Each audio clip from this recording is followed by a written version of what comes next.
nalazimo u jednoj od 3 laboratorije u okviru Odeljenja za fiziologiju IBIS-a, Biološkog instituta. I baš za ovo odeljenje vezana su prva istraživanja u Srbiji reaktivnih vrsta kiseonika i antioksidativnog zaštitnog sistema.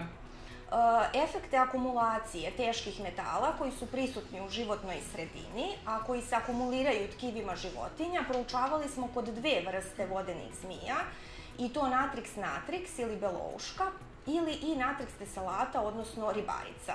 Ove organizme sakupljali smo u njihovim prirodnim staništima na Obedskoj bari, specijalnom rezervatu prirode, i na Pančevačkom ritu, koji predstavlja izuzetno zagađen lokalitet.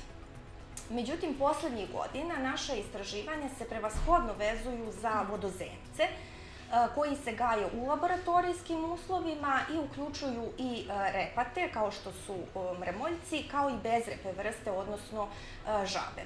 Vodozemci se smatraju globalno najugroženijom grupom kičmenjaka jer imaju polupropustljivu kožu, naseljavaju i vodene i terestrične uslove i zbog toga lako mogu da usvajaju sve toksine koji su prisutni u životnoj sredini.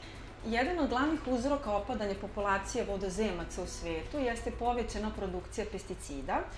Žabe su ne target ili ne ciljni organizmi, što znači da nisu direktna meta delovanja hemijskih supstanci, ali su, nažalost, često ugrožene zbog njihovog neplanskog i neadekvatnog korišćenja i primene. Mi smo u našoj laboratoriji ispitivali efekat kratkotrajnog i dugotrajnog izlaganja zelene krastave žabe Buphotis viridis, jednoj vrsti pesticida.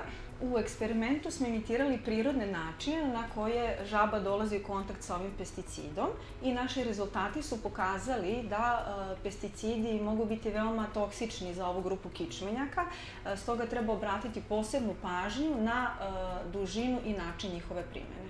Još jedan aspekt koji proučavamo u našoj laboratoriji jeste vezan za klimatske promene i efekte na vodozemce. Naš ovogodišnji eksperiment prati kako globalno zagrevanje, odnosno povišena temperatura vode utiče na rast, razvoj i oksidacioni stres kod vodozemaca. Za ovaj eksperiment mi smo punoglavce podelili u 2 grupe. Jedna grupa punoglavaca se razvija na temperaturi od 20 stepeni, što predstavlja optimalnu temperaturu za njihov razvoj, dok smo u drugu grupu izložili temperaturi od 28, koja imitira proces globalnog zagrevanja. Larve punoglavaca koje su izložene povišenoj temperaturi vode od 28 stepeni su doživjeli ubrzani razvoj. Ovaj ubrzani razvoj zapravo predstavlja mehanizam koji omogućava vodozemcima da ne napuste nepovoljne uslove.